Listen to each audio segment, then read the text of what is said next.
आतंकवादी डॉक्टर मुजल्लिम के किराए पर जो रहने की जगह पर हम फिलहाल हैं और आप देखेंगे यहीं वो किराए पर एक कमरा लेकर रह रहा था, क्योंकि जहां से 360 किलोग्राम जो अमोनियम नाइट्रेट मिला और उसके साथ साथ में और जो सामग्री यहां से बरामद की गई थी, और क्राइम ब्रांच की टीम के साथ साथ में जो अन्य एजेंसी हैं, सीआईडी के बड़े अधिकारी भी यहां पहुंचे हैं और उस कमरे की तलाशी ली जा रही है कि आखिर उस कमरे में क्या क्या मौजूद था। और ऐसे में जो मकान मालिक है जिसने किराए पर दिया था उससे भी पूछताछ की गई है। बताया ये जा रहा है कि 13/9 को वो यहाँ सितंबर में 13 सितंबर को किराए पर उसने ये कमरा लिया था और ये मकान मालिक की तरफ से बताया जा रहा है कि वो एक ही बार यहाँ आया था और सामान रखने के बाद में वो दोबारा यहाँ नहीं पहुंचा। और ये देखिए मकान मालिक जो हैं इसके वो भी यहीं बैठे हुए हैं, लेकिन उनकी तबीयत ठीक नहीं बताई जा रही है। जिस तरह से उनकी तरफ से जिक्र किया गया कि उनकी तबीयत ठीक नहीं है, लेकिन जो टीम है वो फर्स्ट फ्लोर पर एक कमरा बना हुआ है और उस कमरे में वो जो विस्फोटक सामग्री 360 किलोग्राम जो मिली थी, इसके साथ साथ में राइफल वहां से मिली थी और कई ऐसे सामग्री मिली थी जो आतंक फैलाने के लिए प्रयोग की जा सकती थी या बम बनाने के लिए प्रयोग की जा सकती थी। तो ऐसे में आप साफ तौर से देख सकते हैं कि तमाम जो सुरक्षा एजेंसी है, जो जांच एजेंसी है, वो जांच में जुटी हुई है और अलग अलग एंगल से अपने उसकी जांच की जा रही है। कमरे को खुलवा कर देखा गया था कि कमरे में जो सामान रखा था, अब चूंकि सीआईडी की टीम भी हेडक्वार्टर से यहाँ पहुंची है और तथ्यों को इकट्ठा कर रही है, चूंकि एक रिपोर्ट बनानी है और सरकार को, चाहे केंद्रीय जांच एजेंसी हो, चाहे हरियाणा के अलग अलग जांच एजेंसी हो, चाहे क्राइम ब्रांच की बात करें, हरियाणा पुलिस की बात करें, गुरुग्राम पुलिस और फरीदाबाद पुलिस, कई जगह ज्वाइंट ऑपरेशन उनकी तरफ से भी किए जा रहे हैं और अलग अलग जो एजेंसी हैं वो अब इस जांच में शामिल हो चुकी है। चूंकि दिल्ली का जो ब्लास्ट है वो फरीदाबाद से उसका कनेक्शन जुड़ता हुआ दिखाई दे रहा है, तो ऐसे में कुछ बच्चों को भी जो अलफला कॉलेज यूनिवर्सिटी में पढ़ रहे थे उनसे भी पूछताछ की गई है और जो डॉक्टर मुजल्लिम है उसके जो सहयोगी है उनसे भी पूछताछ की गई है। तो अब ये साफ तौर से देख सकते हैं कि अभी भी अधिकारी यहाँ गहन मंथन और डिस्कशन हो रही है। अलग अलग चूंकि एजेंसी यहाँ पहुंची है उनकी तरफ से ये जांच की जा रही है। साफ तौर से चूंकि यही इसी ये जो सीढ़ियां आप देख रहे हैं, इसी सीढ़ियों से जाकर ऊपर एक कमरा है, जो कमरे को हालांकि अब ताला एजेंसियों की तरफ से लगा दिया गया है, लेकिन वहां जो सामान मिला था वो कहीं ना कहीं चौंकाने वाला था। बताया ये भी जा रहा है कि उस कमरे की दीवारों पर भी कुछ लिखा हुआ था और जो मकान मालिक है, मकान मालिक को भी चूंकि जिस तरह से बताया जा रहा, मकान मालिक ने कहा है कि उसने एक कॉपी पर अपना तारीख, जिसने वो 13 सितंबर को ये कमरा किराए पर लिया था, उस वक्त को उसमें लिखा गया है, उसका मोबाइल नंबर, उसका नाम। लेकिन जो मकान मालिक है उनकी तरफ से ये कहा गया है कि जब वो यहाँ आया था सामान कमरे में रखने के बाद में दोबारा इधर डॉक्टर जो आतंकवादी है वो नहीं आया था। और ऐसे में अल-फलाह कॉलेज में जाकर जो मकान मालिक है उनकी तरफ से पता भी किया गया था, लेकिन उनको इस बारे में पता नहीं चल सका। और चूंकि देखिए अभी भी यहाँ पूछताछ हुई है और वो जो मकान मालिक हैं उनकी तबीयत थोड़ी नासाज बताई जा रही है, इसलिए उनसे हालांकि पूछताछ जरूर की गई है। उनकी तरफ से एक जो जांच एजेंसी है उसको कॉपी भी दिखाई गई थी जिसमें बाकायदा उसने अपना नंबर और नाम लिखा था। तो अब जांच एजेंसियों की तरफ से जो जांच की जा रही है, न केवल इस मकान की बल्कि जो दूसरा जो अन्य जगह पर भी अगर कोई सस्पेक्टेड है तो वहां भी जांच क्राइम ब्रांच की तरफ से की जा रही है। फरीदाबाद से देवेंद्र कौशिक, इंडिया न्यूज। तो देखिए लगातार जांच की जा रही है, लगातार कहा यह जा रहा है कि अब इस पूरे मामले को एनआईए देखेगी, लेकिन कुल मिलाकर गृह मंत्री के आवास पर जो बड़ी बैठक हुई उसमें बड़े फैसले लिए गए हैं और कहीं ना कहीं अब देखना यह है कि जो तार हैं वो कहां से और मिलेंगे, क्योंकि देखिए जम्मू कश्मीर से लेकर पंजाब, पंजाब से लेकर उत्तर प्रदेश, कई ऐसे राज्य हैं जहां पर अब जांच की जा रही है। और कम से कम ये जो कार है i20 उसकी एक एक मूवमेंट पिछले 10-15 घंटे में वो कहां रही, तमाम चीजें अब धीरे धीरे सामने आ रही है, सीसीटीवी फुटेज सामने आ रहा है और एक एक तस्वीर जो है वो अब साफ हो रही है। हमारे साथ कर्नल रिटायर्ड वीके साई जी जुड़ रहे हैं बातचीत करने के लिए, ग्रुप कैप्टन यूके देवनाथ जी भी जुड़ रहे हैं। वीके साई सर, आप ही के पास पहले आते हुए कि ये जो हरकत की गई है ये किस तरीके की हरकत है, और बड़ी बात ये भी कि क्या ये घबराहट में, हड़बड़ी में की गई घटना को अंजाम दिया गया, क्योंकि कहीं ना कहीं कुछ आतंकवादियों को पकड़ा पुलिस ने, उनके पास से जो हथियारों का बड़ा जखीरा है वो मिला, उसके बाद इस तरह की घटना का सामने आना क्या कनेक्शन बताता है सर? देखिए, मुझे ऐसा महसूस होता है कि जैसे ही इनके सुराग मिले और जगह जगह एक्सप्लोसिव्स पकड़ा जाना शुरू हुआ, इनको शायद पास से हैंडलर से आदेश आया कि आप पकड़े जाने से पहले किसी न किसी चीज को हरकत करो और कुछ ना कुछ एक दहशत का कार्य कर डालो। ऐसी जल्दबाजी में इन लोगों ने कि कार में एक्सप्लोसिव लोड करके और या तो उसको ये कनेक्ट कर रहे थे, बैटरी लगा रहे थे रास्ते में, या हो सकता है कि 3-4 लोग जो साथ थे, इतने लोग साथ लेकर आदमी फिदायन अटैक नहीं करता, अकेला होता है, ज़्यादा से ज़्यादा 2 होते हैं। इतने लोगों का होना साथ जल्दबाजी बताता है, उसको सेट कर रहे थे और ये अपने टारगेट तक मेरी नज़र में नहीं पहुंच पाए। किसी बहुत भीड़ वाली जगह में जाना चाहते थे, या तो ये मेट्रो स्टेशन के अंदर घुसना चाहते थे, या मैं दिल्ली को बहुत बेहतर जानता हूँ, ये वो जो इलाका है गौरी शंकर मंदिर, फिर गुरुद्वारा भी है वहाँ पर, जैन मंदिर भी है वहाँ पर, सामने एक बड़ी इलेक्ट्रिक इक्विपमेंट की मार्केट है, वो काफ़ी भीड़ भाड़ वाला इलाका रहता है। और उस गफार मार्केट, उस सब इलाके में जहाँ पर भीड़ भाड़ थी, ये कहीं प्लेस करना चाहते थे। शायद उसका टाइमर एडजस्ट था और शाम के 7 बजे दरियागंज और उस इलाके में ट्रैफिक तेज नहीं चल सकता, इसी कारण शायद ये गाड़ी स्लो चल रही थी। ये अपने टारगेट पर पहुंचने से पहले या जी। तो टाइम वाइज ब्लास्ट हो गया, या फिर उनकी छेड़छाड़ में कोई इलेक्ट्रॉनिक डिवाइस में कुछ मामूली उन्होंने गलती की। कभी कभी ऐसा भी देखा गया है कि जो व्हीकल का इग्निशन होता है, उससे भी करंट जंप करके कई बार प्राइमर्स को एक्टिवेट कर सकता है। ऐसा मैंने अनुभव से फौज में देखा है। जी ठीक है। One of these things has happened, जी। और ये ब्लास्ट हो गया जब ये पूरी जगह नहीं पहुंच पाए थे। ठीक है सर, आती हूँ सर आपके पास। अच्छा यूके देवनाथ जी, ये जिस तरीके का हमला किया गया है, जिस तरीके से लोगों की जान गई है, और क्या ये एक ऐसा संभव है कि ये जो ऑपरेशन सिंदूर भारत ने किया था उसका बदला लेने की कोशिश की गई थी? क्योंकि कुछ दिन पहले सर याद होगा आपको, हमने डिस्कस भी किया था कि कुछ तस्वीरें सामने आ रही थी बहावलपुर से और उन जगहों से जो भारत ने ऑपरेशन सिंदूर के दौरान खत्म किया था, वहां से कुछ आतंकवादी धमकी दे रहे थे भारत को। जी हाँ, बिल्कुल।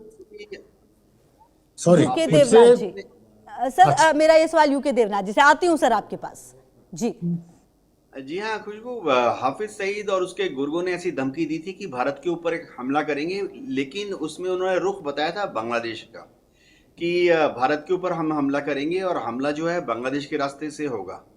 तो नॉर्थ ईस्ट में हमारी सुरक्षा एजेंसीज काफ़ी अलर्ट में थी, अभी भी हैं, और अंदेशा ये था कि शायद बांग्लादेश से आईएसआई के जो गुर्गे हैं, चाहे वो एलएटी के हों या जैश ए मोहम्मद के हों, वो शायद लोकल बांग्लादेशी रिलीजियस फैनेटिक्स के साथ मिलकर मेघालय, त्रिपुरा, मणिपुर या पश्चिम बंगाल में ब्लास्ट कर सकते हैं। इसमें मुझे लग रहा है कि एक डाइवर्जनरी टेक्निक के हिसाब से ये शायद इस्तेमाल किया होगा, क्योंकि इस खबर के बाद ही जो हमारा सुरक्षा तंत्र था, जाहिर बात है एनआईए, इंटेलिजेंस ब्यूरो, रॉ, एनटीआरओ, इन सब का काफ़ी बड़ा ध्यान पूरब की तरफ चला जाएगा कि बांग्लादेश में कौन आज आ रहा है, बांग्लादेश में कौन जा रहा है। रोज ही हमें ट्रैक करना पड़ता था कि बांग्लादेश में आर्मी चीफ आ गए पाकिस्तान के, बांग्लादेश में नेवी चीफ पहुंच गए पाकिस्तान के, बांग्लादेश में आईएसआई के एजेंट पहुंच गए, आईएसआई के जो अफरान हैं वो लालमुनीरहाट जा रहे हैं। तो कम से कम एक बहुत बड़ा हिस्सा बांग्लादेश की तरफ फोकस हो गया हमारी इंटेलिजेंस एजेंसीज का। हो सकता है इसी का फायदा उठाकर उन्होंने इस तरह की कार्रवाई को दिल्ली के आसपास बढ़ावा दिया। लेकिन मैं ये बताना चाहता हूं कि सिंदूर का बदला ठीक नहीं कहेंगे, क्योंकि पाकिस्तान को मालूम है कि अगर उसने बड़ी आतंकवादी घटना को अंजाम दिया तो भारत सरकार ने पहले से ही कहा हुआ है कि हम सिंदूर 2 चालू कर देंगे। ऐसे भी कल रात से खबरें आ रही हैं कि पाकिस्तान एयरफोर्स जो है वो अलर्ट पर आ गई है। पाकिस्तान आर्मी को भी बॉर्डर पर अलर्ट मोड पे कर दिया गया है, क्योंकि उनको लगता है कि अब इस लाल किले के ब्लास्ट के बाद भारत सिंदूर 2 ना कर दे। तो फिलहाल भारत सरकार का पूरा ध्यान जो है इस पर है कि अगर इन्होंने एक ब्लास्ट लाल किले में कर दिया है तो क्या अभी जैसे बिहार में इलेक्शन चल रहे हैं, आज 14 तारीख को नतीजे आएंगे, उसके बाद पश्चिम बंगाल में भी इलेक्शन है, तो क्या इस ब्लास्ट टीम ने बहुत बड़ा विस्फोटक सामग्री दिल्ली से कूच करा के पूरब की तरफ लखनऊ, कानपुर, वाराणसी, पटना, बंगाल की तरफ भेज दिया है? तो अभी हमारा मेन पर्पस सुरक्षा तंत्र का ये है, चाहे वो इंटेलिजेंस एजेंसीज हो या स्टेट पुलिस हो, कि किस तरह से और कोई ब्लास्ट हरियाणा, यूपी, बिहार या बंगाल में भविष्य में ना हो, उसको रोकना है। जी ठीक है। अच्छा सर, वीके साई सर, क्या ये जो पैटर्न पूरा देखा है आपने, इसमें ऐसा लगता है, आप देखिए हाई अलर्ट तो सर है हर जगह पे, लेकिन जिस तरह की घटना को अंजाम दिया गया, क्या ऐसे केसेस में संभव होता है कि और भी कई जगहों पर इन्होंने प्लानिंग कर रखी होगी और इस तरह की घटना को अंजाम दिया जाए? और दूसरी बात ये सर, अब तक जो ये इस पूरे केस में जो खुलासे हुए, अब एनआईए को जांच सौंप दी गई है, क्या कुछ लग पा रहा है सर, क्या समझ में आ रहा है इस पूरे घटनाक्रम में? देखिए, पहले तो मैं थोड़ी सी जी असहमति दिखाऊंगा, एग्री नहीं करता मैं अपने दोस्त फेलो पैनलिस्ट से। जो एजेंसीज ईस्ट में काम कर रही हैं, सर माफी के साथ आपको मैं रोक रही हूं सर, यही शुरू करूंगी, लेकिन एक अहम जानकारी आ रही है, अपने दर्शकों को दे दें। लखनऊ में कई जगहों पर संयुक्त कार्यवाही हो रही है, जी हां, और छापेमारी हो रही है। परवेज अंसारी के ठिकानों पर छापेमारी जारी है। दिल्ली धमाके के बाद सर्च ऑपरेशन तेज हो चुका है। लखनऊ में कई जगहों पर एटीएस की छापेमारी हो रही है, तो परवेज अंसारी के ठिकानों पर भी छापेमारी जारी है लगातार। अब इस पूरे घटनाक्रम के बाद जो स्थितियां हैं वो कैसे बदल रही है वो देखिए आप। दिल्ली धमाके के बाद लखनऊ में यानी उत्तर प्रदेश में भी हलचल काफी तेज होती हुई नजर आ रही है। जी वीके साई सर, आप अपनी बात भी सर पूरी करें। और सर अब लगातार सर्च ऑपरेशन भी काफी तेज हो गया, एनआईए को भी जांच सौंप दी गई है सर। जी मैं ये कह रहा था कि हर स्टेट की अपनी पुलिस है। ठीक है। जहां तक ईस्ट का सवाल है, ईस्ट में बीएसएफ है इंटरनेशनल बॉर्डर पर, यूपी में यूपी का पुलिस है, सीआरपीएफ के ट्रूप्स हैं, जेएंडके में आर्मी है और आरआर है। तो ये सोचना कि यहाँ से उठा के ट्रूप्स वहाँ भेजे और वहाँ से उठा के वहाँ भेजे, इस बात में दम बिल्कुल नहीं है। हमारी 14 लाख की रेगुलर स्टैंडिंग आर्मी है, लगभग इतने ही पैरामिलिट्री फोर्स और मिले जुले सिक्योरिटी एंड पुलिस फोर्स है। जहाँ तक सवाल है कि उनके ईस्ट के नारे का कि हम ईस्ट से आएंगे, हम फौजी अच्छी तरह समझते हैं, show right punch and give a left hook, तो इसमें कोई बड़ी बात नहीं है। ना उस झांसे में कोई आता है, ना उस झांसे में हम लोग आए हैं। और ट्रुप्स को ऐसे शिफ्ट नहीं किया जाता। Self sufficient security troops are deployed at wherever they are required, they can react. हाँ, कोई बड़ी लंबी जंग चले, जैसे बांग्लादेश आज़ाद करने के टाइम, तब एक आध डिवीज़न 2 डिवीज़न वेस्ट से ईस्ट में या ईस्ट से वेस्ट में शिफ्ट किए जाएं, वो संभव हो सकता है। पर ये छोटे जो टेररिस्ट 5 लोग 4 लोग के अटैक्स के लिए सेनाएं मूव नहीं होती। हर जगह सेल्फ सफिशिएंसी रहती है, वेल ट्रेंड रहते हैं, वेल इक्विप्ड रहते हैं, और फिर भी टेरर के किस्से हो जाते हैं। मिसाल हमारे सामने है। तो इसमें ये टेरर का उसने बोल दिया और हमने उधर ध्यान कर दिया और उधर ध्यान छोड़ दिया, इस बात में बिल्कुल दम नहीं है। बड़ा एक माफ कीजिएगा मिसलीडिंग सी बातचीत है, ऐसा नहीं करते बोले। अब जो सीन बन गया है, इस सीन में मैं समझता हूँ पहली बात जो आपने कही थी रीजनेबल थी, कि क्योंकि धरपकड़ शुरू हो गई और क्योंकि अनर्थ होने लगा, जगह जगह से रिकवर होने लगा एक्सप्लोसिव, तो उन्होंने जल्दबाजी में ये किया है। हो सकता है वो इस तरह का एक आध प्रयास और भी करे, दूसरी बात जो आपने कही कि ये बदला था हमारी स्ट्राइक का, अरे भी हमारी तो स्ट्राइक खुद अपने आप में एक बदला थी। अगर वो पहलगाम नहीं करते तो हमें और दूर करने की कोई आवश्यकता नहीं थी। अगर वो उड़ी नहीं करते तो हमें सर्जिकल स्ट्राइक की आवश्यकता नहीं थी। अगर वो पुलवामा नहीं करते तो हमें बालाकोट की आवश्यकता नहीं थी।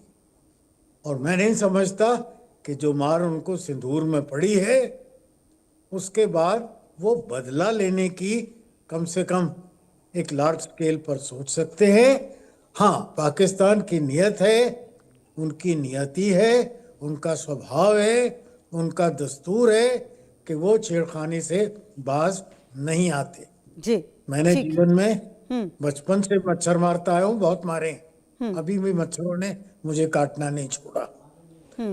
ठीक है। हाँ, यहाँ जो कुछ बातें मैंने पहले पॉइंट आउट की थी दिन के सेशन में, कि हमें देखने की बात है कि अब ये पढ़े लिखे डॉक्टर लोग इसमें शामिल हो रहे हैं।